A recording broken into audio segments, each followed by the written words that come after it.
Adventure to gain perspective.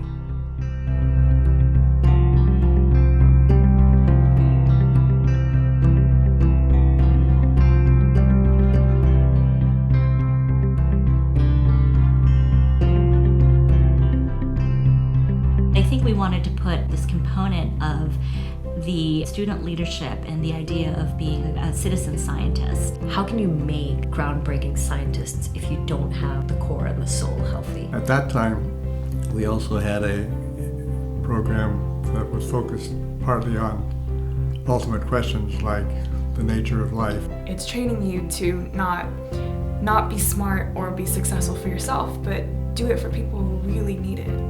Academics can be very stressful. Some people work fine in that environment, some don't work so well. To this day, it has adjusted itself to the needs of the students. It started as a student organization, and just because we've added a staff, added a board, we don't see it necessarily as differently. Students are the driving force. We helped clean up the LA River. We had 20 students show up, and all of them said, "We've never done anything like this before." The students are running these programs. It's different than student affairs at any other institution. The opportunity for the students to think big where big is not just academics, not just science, but it's everything else that goes along with being successful.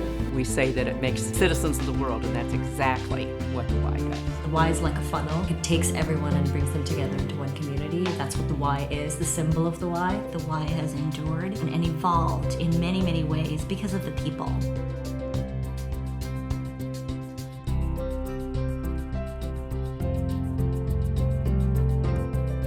Caltech Y was founded in 1916 as a student chapter of the National YMCA, the Young Men's Christian Association. Back in 1916, Caltech was still through.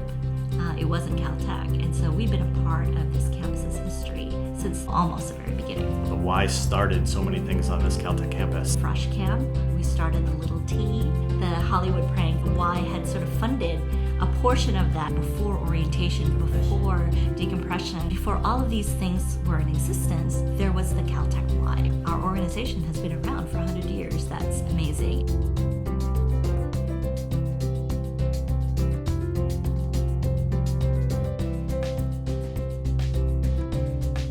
Wes Hershey was the director of the Caltech Y from 1946 to 76.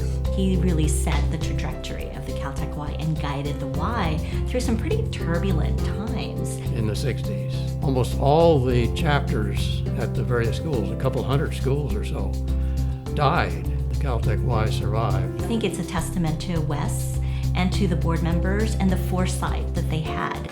In the 40s, the Y became incorporated, so we became a separate 501c3. Millikan left $100,000 to the Caltech Y in his will when he died. That was the beginning of our endowment program. The Leaders of America program grew out of that. We had speakers like Martin Luther King, who came for 2 days to campus in 1958 and spent full days, at the houses and dinners and giving talks. Margaret Mead, Abraham Maslow. So some really big speakers during the day. Some of the topics really touched on, nuclear testing and the possibility of nuclear war. The Y was very involved in the student activism at the time. We even have a picture of the Maharishi, Mahesh Yogi. Here's another photo of Senator McCarthy. When you look at the photo, and the entire lawn is just covered with students, and then there are people on the roofs, and it's just really kind of a neat atmosphere for a place like Caltech to have this sort of activism on campus. I always said that we started out as a Young Men's Christian Association. We dropped the Christian pretty early on, and we dropped the men's when we had the women.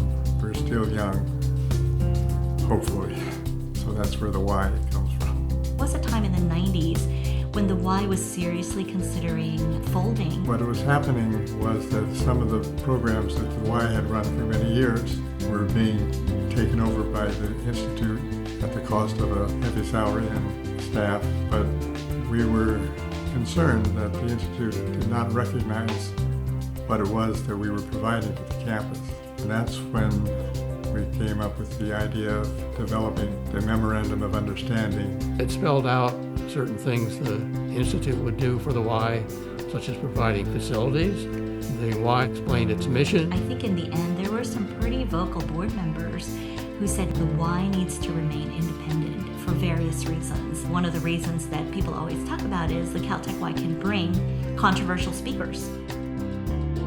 The 5 pillars are leadership, adventure, service, civic engagement, and perspective.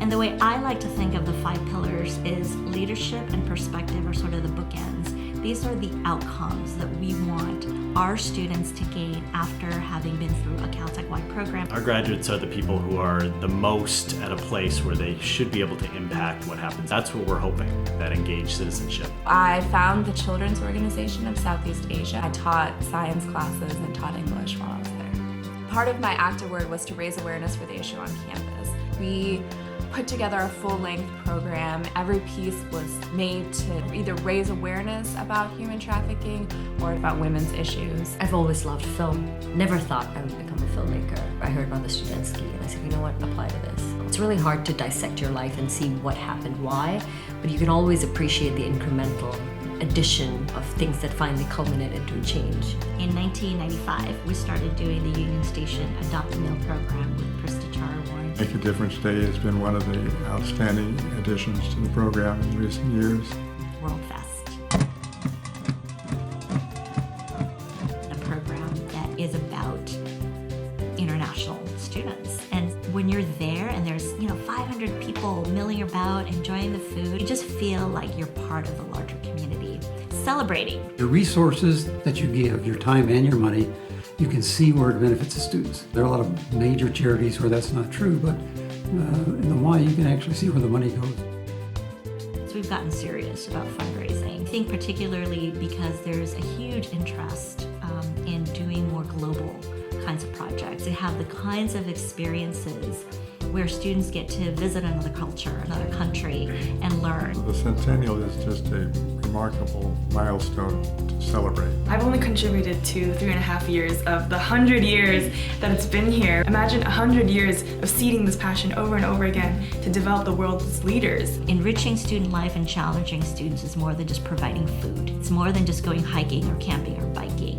But that perspective piece, the challenge piece, is about bringing different perspectives to campus. Where else but on a college campus can you explore these kinds of things and wrestle with ideas that don't always align with yours?